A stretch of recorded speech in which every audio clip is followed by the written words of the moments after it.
further ado, I'd like to introduce Mr. Finch, tonight's sponsor.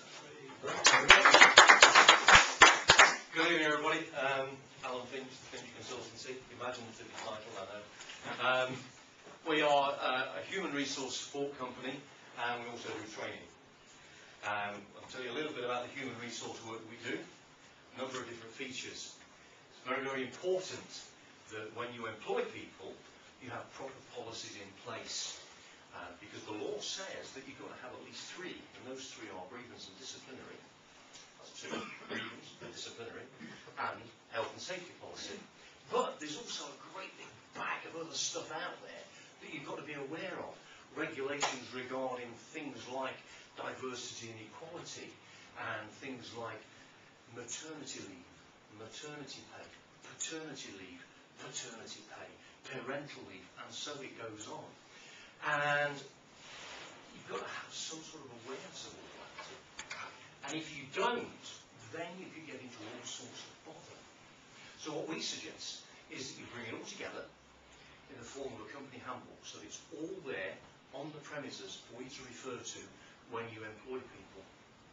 Some people will say to me, actually we can find all that on the internet. And I would ask 4 or 5 questions of you, if that's what you're thinking right now. First of all, would you know where to look for it? Secondly, would you know what you were looking for? Thirdly, would you know when you got it all? Fourthly, would you know if it's still in date? And fifthly, have you got time to do all that? And if you answer no to any one of those questions, then I would suggest that you need to think about talking to us. Because we can answer all of those questions, we can bring it all together. That's what we do. So it'll save you a lot of time, a lot of effort, a lot of heart searching, and maybe, in the long run, a lot of money. Because tribunal claims at the moment are rather high. We're involved with one company where an employee was made redundant, in inverted commas, and they came to us a little bit later on and said, can you help us? We've cocked it up.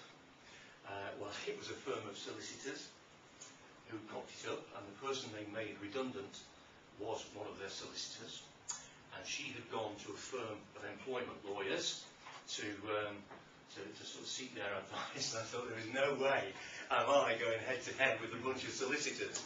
So I actually passed it on to another firm of lawyers, and I said, look, can I come along with you and shadow all of this? And this woman is now actually up to the ante. She's gone from just claiming unfair dismissal to claiming all sorts of things around discrimination, because she returned to work following a period of maternity leave, and then she was made redundant. And there's a whole bag of stuff in there. And tribunals, there's no real cap on tribunal payouts for discrimination cases. Unfair dismissal, there's a cap on that, and it works out as something like £65,000. Can you afford to get it wrong? So that's the company handbooks. The other thing we do, once you've got that in place, if you've employed people before, it can be an absolute nightmare trying to work out what you do with them. And I know that a lot of people who employ people for the very first time lose an awful lot of sleep over it. What we say is we can take all that stress away. Just load it on us. We'll deal with it. We'll take it forward, and you can sleep the sleep of the just. Well, just a bit anyway. So that's the HR support service. It doesn't cost you an awful lot of money. In February of this year, I was speaking to 4 different people at different networking events, and during the space of that couple of weeks in February, the responses were, when they asked about our fees, one said, that's very competitive. 2 of them said, that's a good price. And the 4th one said, that's cheap. So the prices went, no, they didn't. But we are very competitive when you look in terms of the big players in the game, and I won't mention them.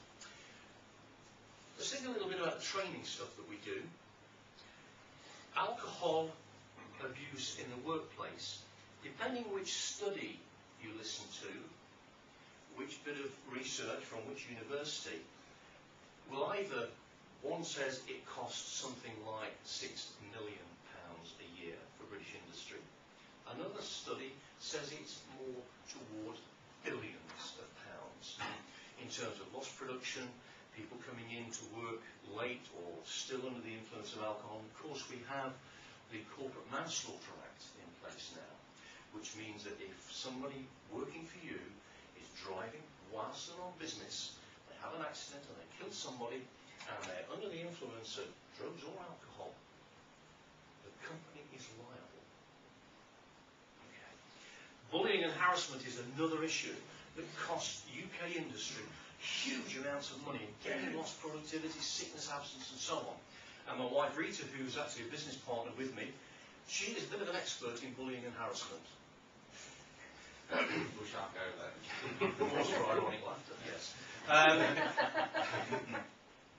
And she's been consulted by various hospices in the south of England about the way they should implement policies, and she's also a trainer on bullying and harassment issues as well.